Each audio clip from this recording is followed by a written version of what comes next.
And welcome back to another episode of Sunshine Spotlight on Good Morning Sunshine. I'm absolutely excited to have you here today because, we've got a really special guest. And if you're someone who loves food or trying new recipes, then you're in for a treat.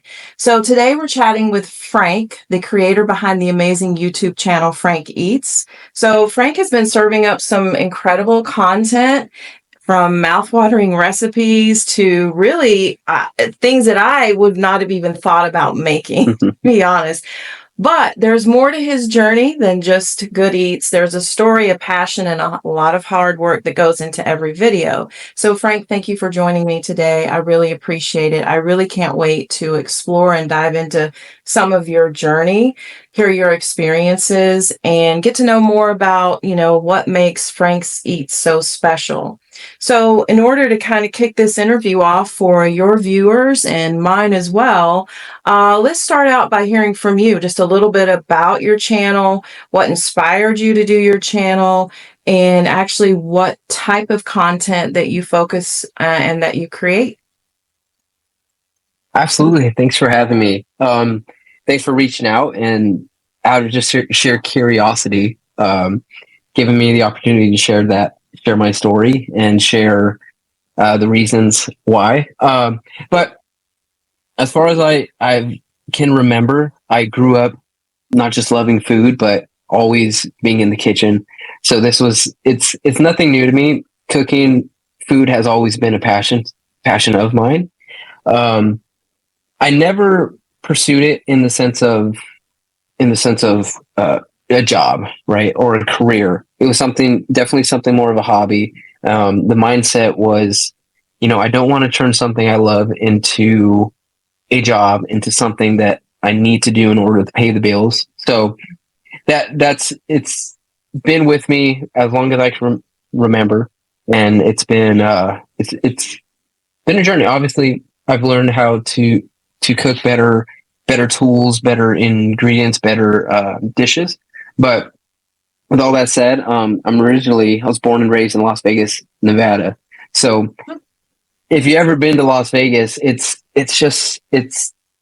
a valley, and there's so much different cultures there. The diversity is insane. I was born and raised. I lived there until I was about 23, when I decided to move across the country to Tennessee. And after moving out of state, I didn't realize how much food and diversity there was in the Las Vegas scene. The amounts of buffets, the amounts of, people, Gordon Ramsay, Guy Fieri, all these guys. The names that you think of when you think of famous chefs. Everyone goes to Vegas to start a restaurant or create a restaurant chain.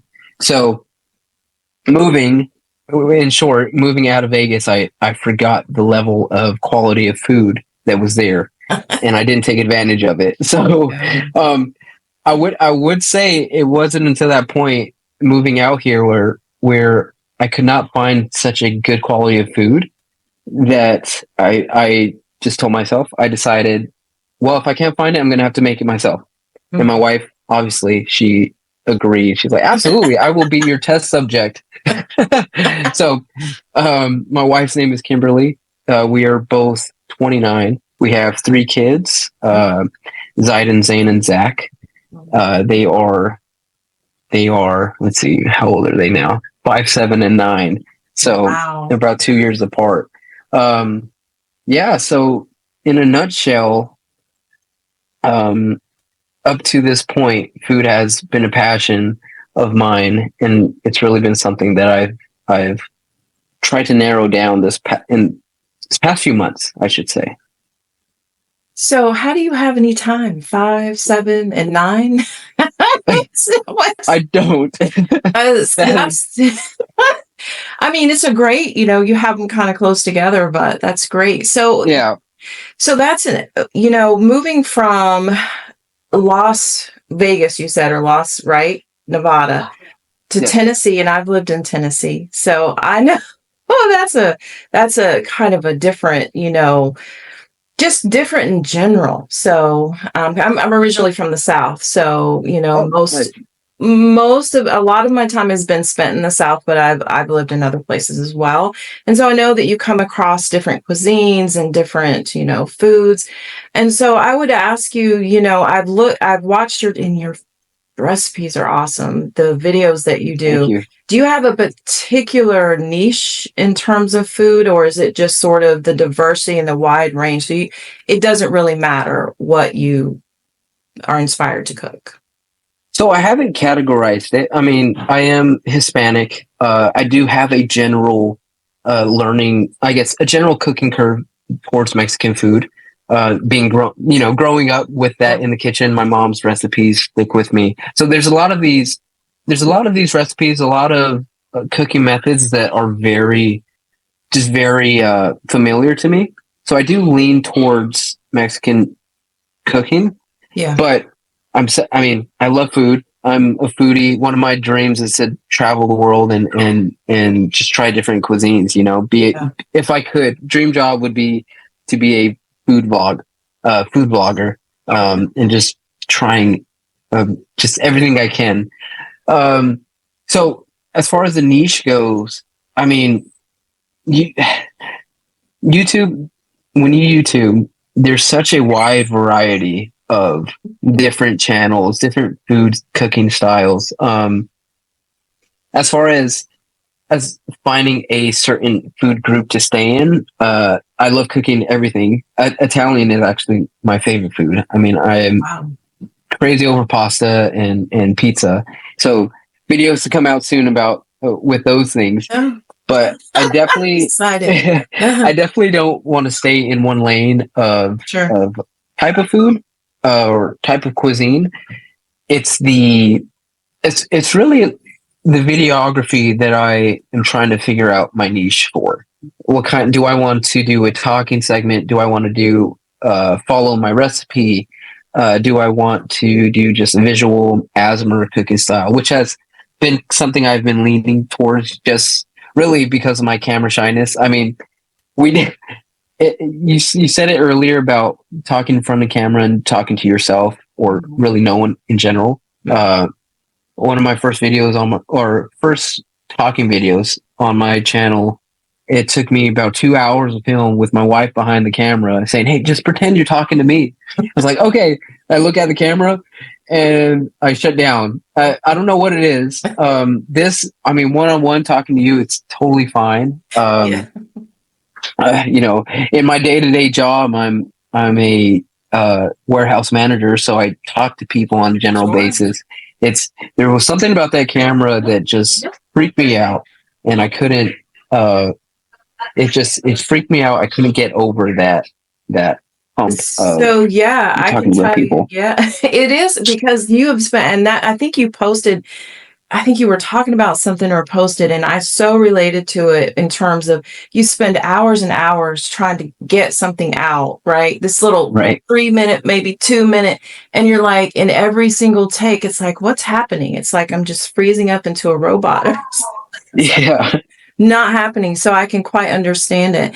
And what you're talking about in terms of niche for YouTube, it's interesting to me because when I first started thinking about YouTube 2 years ago, I was going to cook, right? I love cooking. Wow. Cooking is Mhm. a passion for me. Many of the channels that I follow happen to be people cooking. I love cooking. To me is almost like meditation. It's very Mhm. creative. It calms me down, and I just absolutely love it. But I could never really get the camera. Like, how do you, where do you put the camera to see what it would fog up? And it was just a lot of Right. horror. So I said, okay. And then I ended up starting something that had to do with something completely different. But yet still to me, I think, I talk about this on my channel. We all wear different hats. We have different Mhm. roles. We can't just, kind of pigeonhole ourselves into something. So it's interesting to me, you talking about YouTube that way when people are first starting. And that's kind of segue into my next question, because with every journey, there's some sort of bump, right? Or hurdle you Right. go along. Could you share some of those challenges or obstacles that you face or continue to face, and how you possibly overcome them, or what strategies you're using to do so? It could be Yeah. anything, Mhm. yeah, in terms of whether it's your video, getting your videos talking like you just said, or just finding time. Absolutely. So, one of the more challenging things is finding the time to do it. I mean, I have 3 kids, I have a wife, I have a job, Monday through Friday, and I do work a lot of weekends. So it was one of those finding the times to do it. And I was very stubborn at at wanting to start something. My wife encouraged me. She said, uh, I think you have a gift. I think you have something to share. And I really think you should start posting videos, whatever it might be. She's told me, start with your phone, post some videos on YouTube, just get a following. I was stubborn. I said, I'm not recording with my phone. If I'm doing this, I'm doing it right. I was like, I work a job. I can buy the equipment I need, more or less. So I was very stubborn at trying to start right. Mhm. So I would say once I started, the biggest obstacle and challenge I was facing was the editing part. So my very first short I created, it took me about it was a shorter one. It took me about 45 minutes to record making a hamburger, right? A smash burger. So I uploaded it into video editing software, which I had no idea how to use. So I put it in there. My wife can attest to it, but it took me about 6 hours to edit 35 minutes and learn how to use the software. And I was extremely frustrated, Yep. very irritable. I told my wife, I was like, this is nuts. This is stupid. I'm not going to do it. Yep. I told her, I will save up money. I will hire someone else to edit it. I'll just do the recording or something. So it was one of those out of stubbornness. It's just, Yeah. and I mean, even I would say laziness, because I was overwhelmed with my own schedule and work, and the time, it all came down to time. It was I don't have time to learn this. I don't have time to do this. I told you I should wait. I need to wait. My wife was very, very patient. She said, you got this. You got this. Mhm. Just press record, and we can do it together. Even if it takes you 2 or 3 days to edit it, you will get better. And that's, I have such a hard time when I start things, but I do have a lot of hobbies. I consider myself an average Joe at a lot of things. Um, I've had a YouTube account since I was probably 10 years old, just looking up how to play this video game, or how to cut a piece of wood, or all the how to videos that Mhm. YouTube it's very, very useful for. Yeah. Um, so I will say the thing that I wanted to make sure to do was spend the money on a really good camera to get those shots. So Mhm. something that can zoom in and really get the details. I told myself, if I'm going to do this, I'm going to do it right. I'm going to invest in myself and invest in a good quality camera that I can really, something I can really use to, oh, sorry, Hi. cats. That's okay. Something I could really use to show off my skills. Yeah. So Well, whatever you have, it's absolutely phenomenal. And your story sounds so familiar, the beginnings, because my husband was doing the same thing. Just record. If you knew like how hard it is just to like press the record button and just start talking, it's very strange, and right. uncomfortable. And so, and here I am on my channel that, the one that's connected to you is just, that's what I'm doing. So I'm just in front talking. And I will say this, I know a lot of other YouTubers, and I don't know if you've researched this, Mhm. a lot of times you see the titles, if you're new, do this, I mean, there's so much information out there. And they say, just use your iPhone or whatever phone you have, because they had good cameras, and they do. And Mhm. I use mine a lot. I very seldom use the really good one I have right now, to do my channel. And I'll tell you why. Because it seems like, other than talking to you, because we're talking now, so Right. I can natural talk, but it seems like when I sit in front of it, like here, it's like all of a sudden I'm in professor mode and I just want to start teaching, and it's not as relaxed and as comfortable, or it's just different because it's bigger, it's a bigger camera. And so I can see that point as well. So it's very interesting that you're talking about, because I will tell you something. And I'm sure a lot of your viewers probably feel the same way. When I saw you on camera for the first time, you put it was personal to me then, right? So I connected with you, and then therefore I'm connecting more with your food, your recipes. So I just want you to know that. So you did a great job. I think you said your wife was filming you or something, the one that I first watched, and I was like, oh, that's so cute. So the two of them, because she's actually part of it too. She's helping you out too by doing all that stuff, Absolutely. either recording or watching the kids or whatever. Support, so important.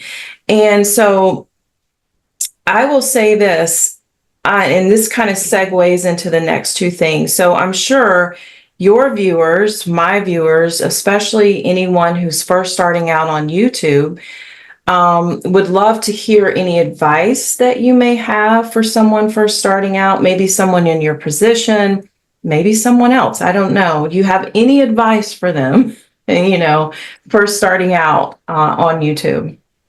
Absolutely. So I will go back to the investing in a camera, right? So for me, a camera, this isn't for everyone, but for me, a camera was a big deal to me. It was something I want to spend money on, and a piece of equipment that is going to show off and show detail onto that specific thing that I'm trying to show. And a big thing I say in one of my videos is finding a niche and having a niche. It really helps narrow down what you're trying to present to people. There are channels, I think, a lot of people who have a lot of different hobbies. And if that is your channel of, hey, I'm Frankie, I have a lot of hobbies and this is the thing that I do. Absolutely. If that's your channel, then that's your channel. But and sometimes you have to throw stuff out with sticks, and that's part of it too. I would say start filming, post stuff that you like to do, and you will find which one you enjoy the most by filming, posting, and the reactions of other people will really boost your morale and really make you want to upload more content. Yeah, and I would second that as well, because, and it doesn't necessarily have to be something that's similar to you. So the content can vary. I like diversified content that will, encourage me to keep going if I'm having a particularly rough time, or maybe I spent all these hours, on a 2-minute video and it just didn't do as well as I thought it would. So I really need that motivation at that time. And it's hard. My channel, believe it or not, I talk about positive things. I started it for a particular reason, but I'm learning, and it may happen to you too. That reason is sort of evolving. As I evolve with the channel, it evolves. But I've noticed that a lot of people, positivity is kind of a hard niche to kind of spread out. I know it's shocking. You would think it wouldn't be. It's actually shocking. And I've noticed and I ask you this question as well, and I'll ask you again at the end of the interview, because I want you to give out any social media information where people can find you, because there's going to be more people that watch this. I get a high number of views, less subscribers, but a high number of views. So I don't know if you find that as well, but I also find that I'm doing, in terms of subscribers, I have much more on a different social media platform, which was one I didn't really want to get on, but I was trying to use it to drive people to YouTube. But I noticed that it's its own space. And so I would ask you, and you don't have to, and I'm going to ask you again at the end, are you on any other platform, or is it just YouTube that you chose? So I haven't had social media in about 8 years. Okay. I came off Facebook. Never was on Instagram or Snapchat or these social media platforms really. Mhm. Uh, More so for a distraction purpose. I'm a type of person who finds something, and I'm not sure if it's an addictive personality, but whether it's an energy drink or social media or a phone app game, Sure. small things tend to grab my attention and hold them for a month or 2 month periods where that just becomes such a huge focus. Sorry. Sure. No problem. So it becomes such a huge focus, and I push things to the background. So for that reason, I kind of remove myself from social media for a productivity reason. Sure. It keeps me more productive, less distractions, and more time that I can spend with my family. So going into YouTube, I had no social media, nowhere else I could promote the videos outside of my wife, who shares on her social media Mhm. with friends and family. So, Yeah. uh, yeah, starting from ground zero, it was challenging, but I had a lot of support. My first videos that I had posted, 95 to 100% were my friends who viewed and liked them and commented on them. That's So, nice. yeah, and it was, yeah, my mom didn't, but I had to get on her about it. I said, "Hey, did you subscribe? It's been 2 weeks." Um, but it's again another humbling thing. We tend to uh I'm sorry, I lost it went out of my No, no, mind. no. But It's okay. social media, Yeah. that's I do not have any other platforms. And my wife said, "Hey, just focus on YouTube. Mm-hmm. We'll get upwards of 20 to 25 videos. We'll make an Instagram. We'll make some other accounts for you that we could start posting these things, releasing these posts on a regular basis." So I think your wife is 1,000% correct. I think I did it totally wrong because I was starting from ground zero. I had no social media either. Mhm. Like I said, as a professor, I designed a course and taught a course called The Psychology of Social Media. So I completely understand exactly what you're saying. And I had this view of it from that academic view. And then here I am, and I started one, so I had none. And Right. speaking of family, my kids are like, thinking that I'm wasting my degree, and I had a lot of things, and I'm going to post a video about it that I had to go through just to be able to do it because I had these feelings of, well, if my former colleagues see me up there, I'm gonna be embarrassed. And there was a Mhm. lot of stuff going on because people see you. You wouldn't have ever met me if you hadn't have started a channel, if I hadn't have started, so Right. random people see you, right? And so Right. I kind of felt a little some way about that as well. But I think your wife is 1,000% correct. And so I've got this because you're kind of dividing energy. Mhm. So YouTube is a lot. And then I didn't realize, and now I'm wondering, I'm like, wow, what if I'm dividing my energy and those people over here could have been over here, but it's a completely different set of people, which I would ask you too. Do you have a certain demographic that you are kind of reaching out to in terms of your audience, or is it just, old, young, doesn't matter, just Mhm. everybody? So looking at my analytics, which I love YouTube's analytics, they give you really, really great info on all that stuff.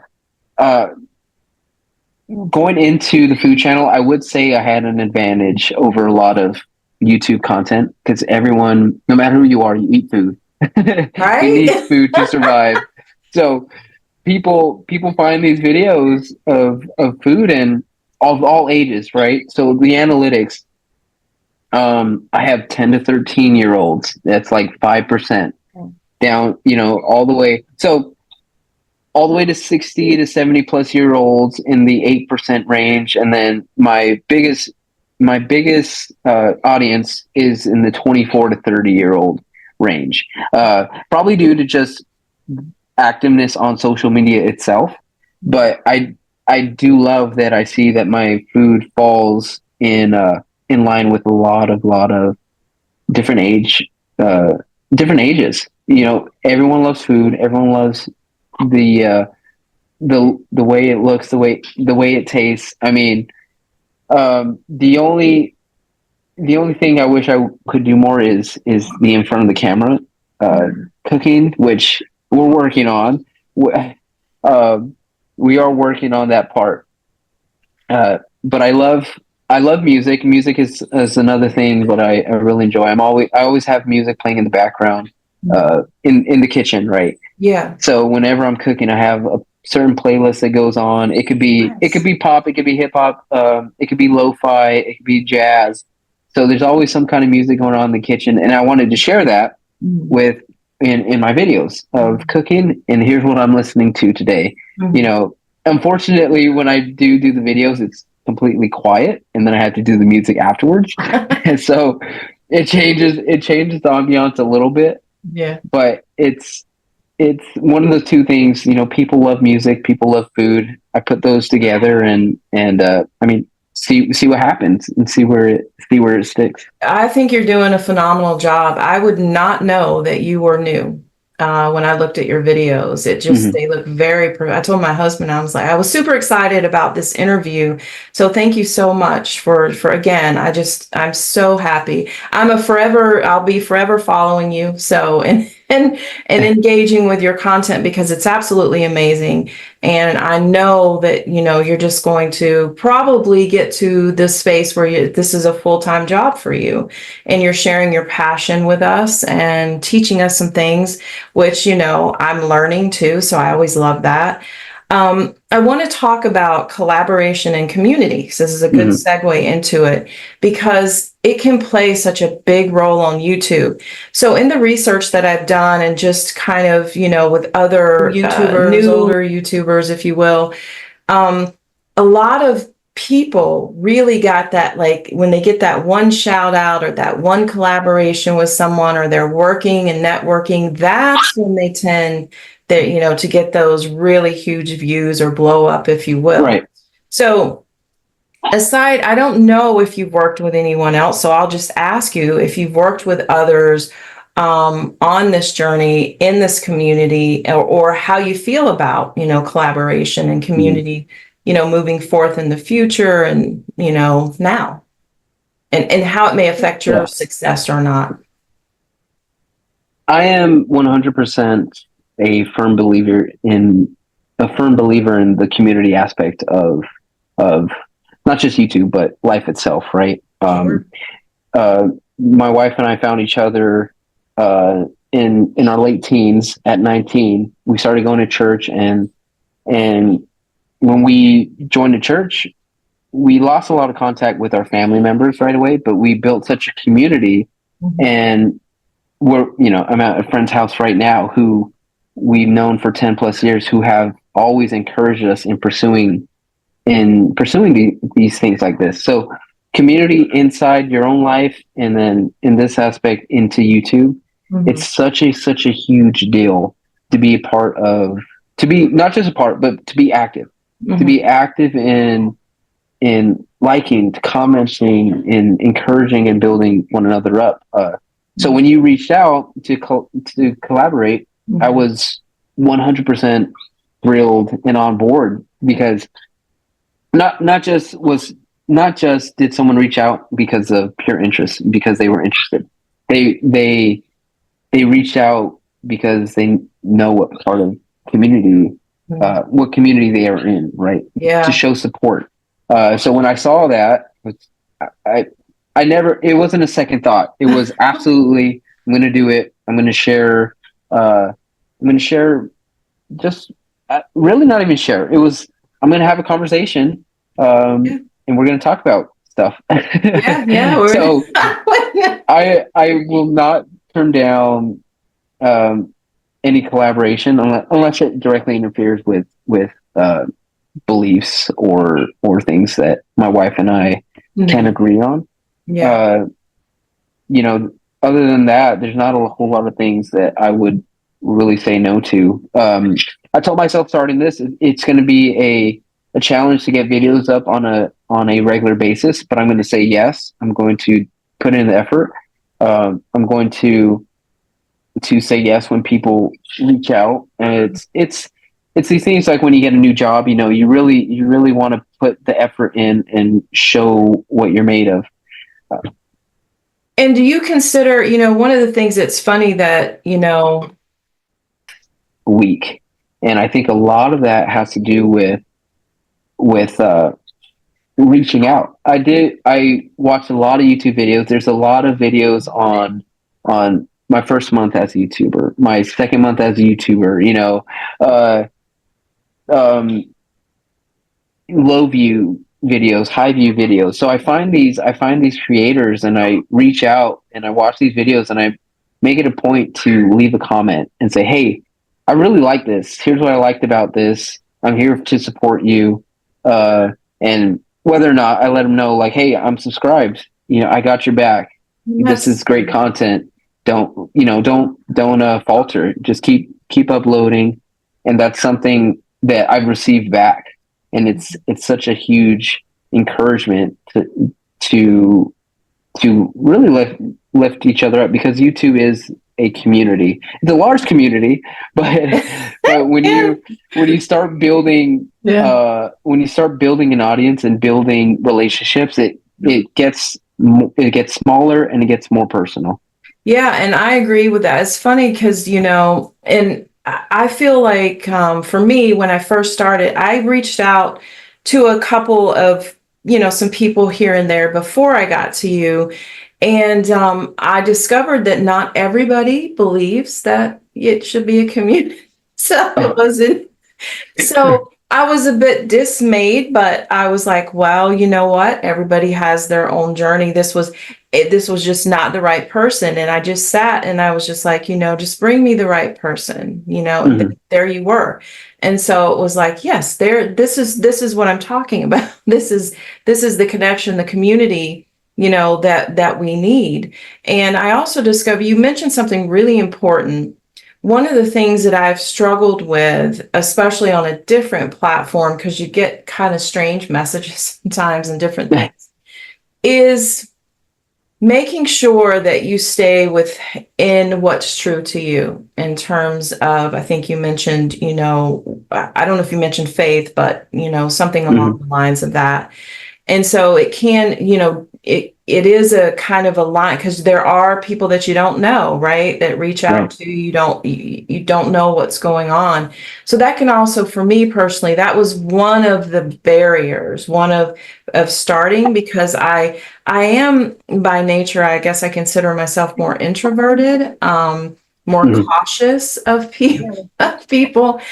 So I kind of had to like jump over that and realize that, what, things are going to happen, but as long as you stay true to your own beliefs, then you'll be okay. So I'm glad that you mentioned that.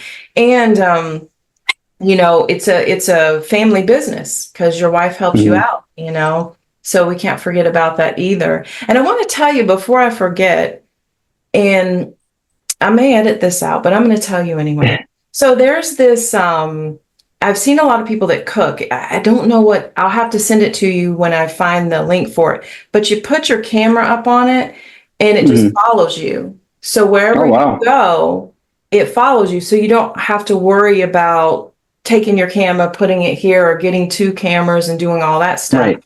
And it's really cool when I saw it back when I was going to maybe cook, but it just I definitely need that link. Yeah, I'll send you that link. It's really That would be cool. awesome. I think it would work for you, especially for what you're doing. And I also encourage you to put your face in front of there. So I think it would be great. But you have to kind of, one of the things that, as we get sort of towards the end of wrapping it up, one of the things I'll say to you or ask you is, one of the advice that they give new people is to kind of follow your audience with what your audience wants. And so you were talking about format. So will you be in front of the camera where you can continue to do the types of videos you do? So for me personally, I prefer these types of videos, more of what they call talking heads, long videos. But I've noticed that when I put up shorts, boy, they get a lot, a lot of traction. And I'm like, wait, am I doing the wrong thing? It's kind of a strange space. And Right. so I would ask you, have you noticed that so far? Any comparison since you do look at analytics and you pay attention to that stuff? And does it sway you? So so when I started uploading, obviously there's a algorithm that YouTube prefers. And my wife told me, "Hey, here's some videos, and here's the songs that they use. These songs are viral. They will get more eyes on it." So I saw that, and I was Yeah. like, "Yeah, that's cool, but I don't like that song." Or yes, it's catchy, but it's very derogative or vulgar, you know. So Oh, there's a yeah. lot of this. There's a lot of this music that is popular, yes, but I made it a point to, hey, that's not what I listen to when I cook, so I'm not going to Mm, put it with my video.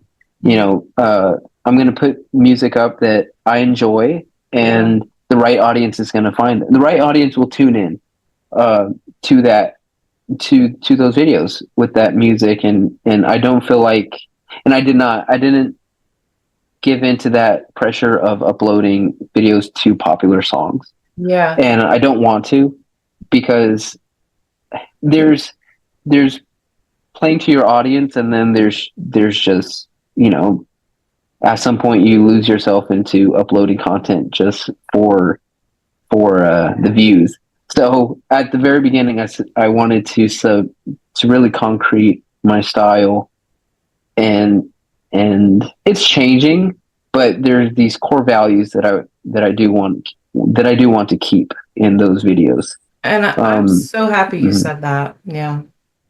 Yeah, it's a big deal, and a lot of it was my kids are going to be watching these. You know, they're on YouTube all the time, so I want to put something that I'm not going to have to worry about my kids. If my kids can't watch it, I'm not going to post it. You know, Right. or if they can't watch it because of the song, I'm not going to put that Right. song with that video. So that was one thing I wanted to draw the line in. I do have one short where I made chile colorado. It's a meat in red sauce. It's a Saw short that. video, and I did see that that one gained a lot of traction. Mhm. So I noticed that, and it was around 6,000 views that I decided. I was like, "Hey, you know what? This is going really good. This video, there's a lot of people watching it. I don't know why." Because um, it's good. it's yeah, right there. I don't know if it was the music. I don't know if it was the cooking. I don't know if it was just what it was. Because on a personal level, I was like, man, and on a personal level, that was, well, we talked about it earlier. It was one that I felt like I put the least amount of effort into just to put something up, and it went off. Right, it was the most Wow. viewed one.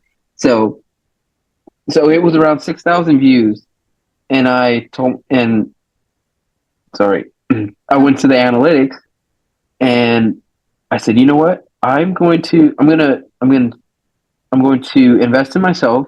I'm going to promote this video and get more eyes on it to view the content. And it was around that time where I promoted it that people started seeing it, commenting, liking, and subscribing, and I saw just a an upstart in my subscribers and views. Wow.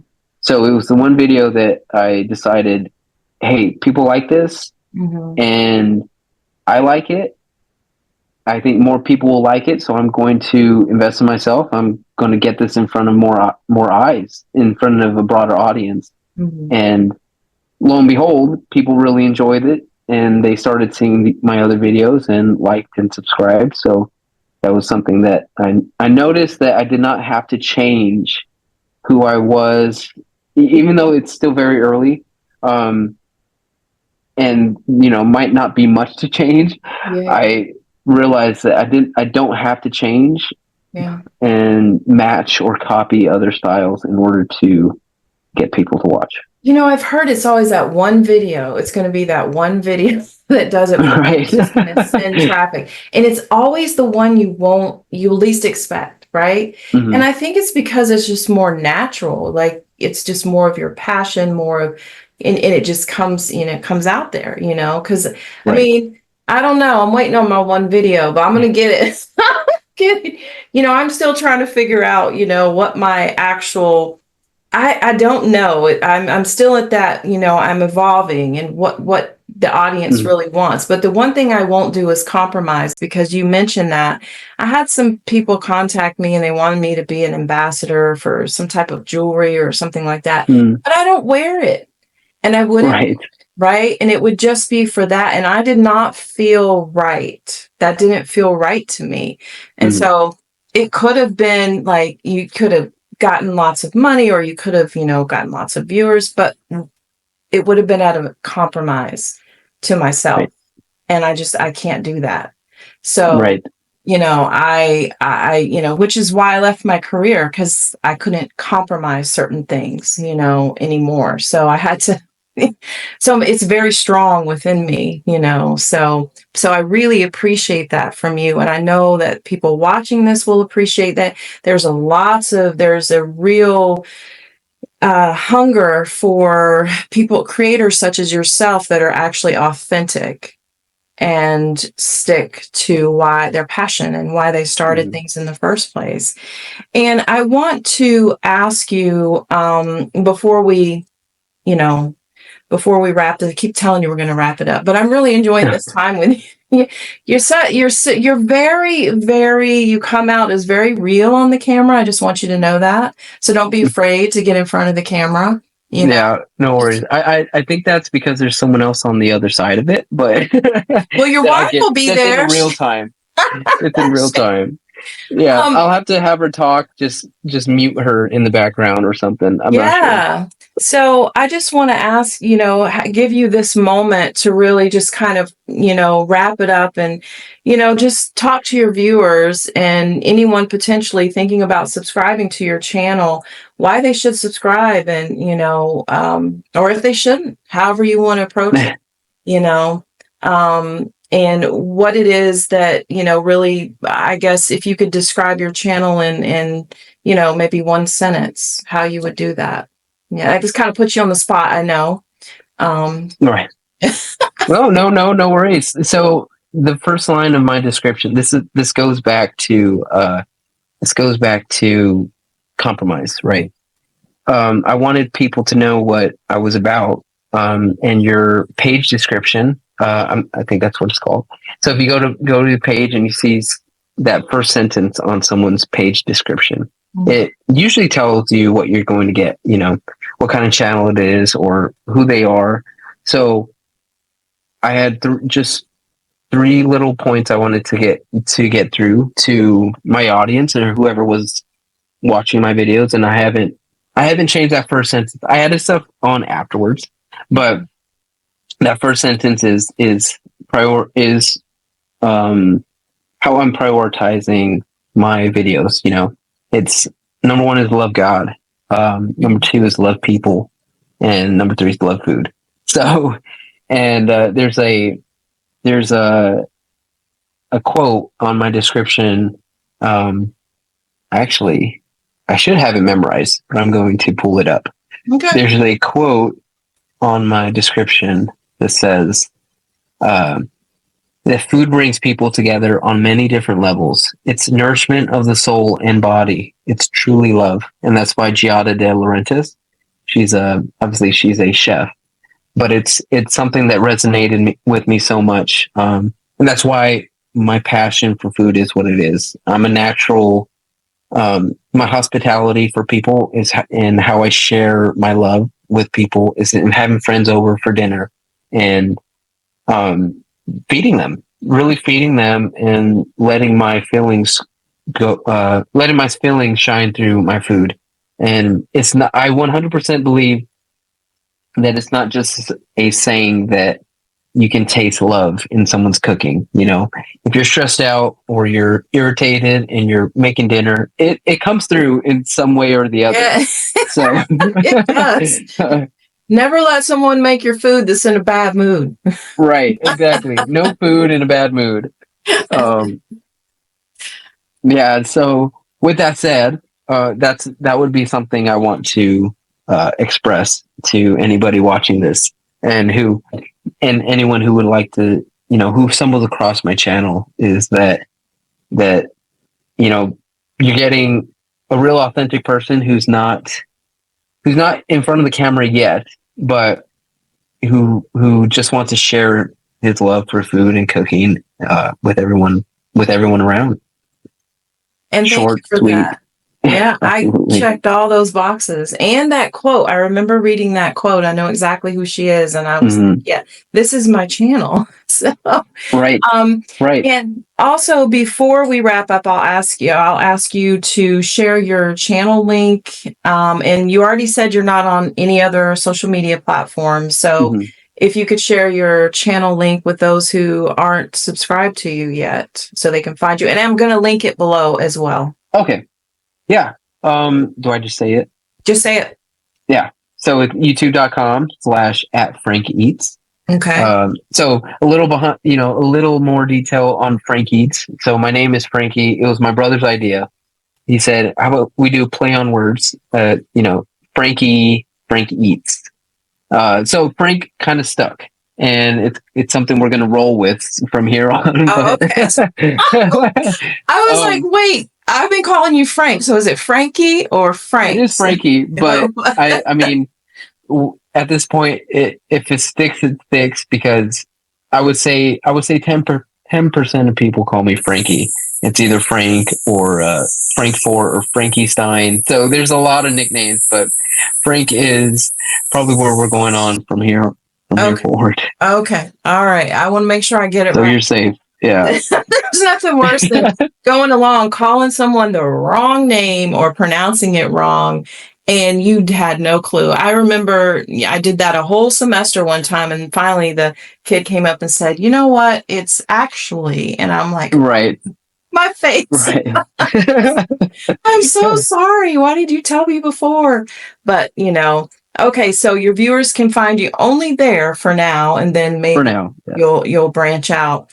It has been an absolute pleasure to have you here, and your journey is I'm sure not only inspiring to me, but inspiring to many of the viewers out there. And so I know that they're going to love checking out your channel, and you're going to get, thousands and thousands of subscribers. And before you know it, this will be your full-time job, and we'll be seeing your face in front of the camera. That's just me putting Right. Here's to the future. Absolutely.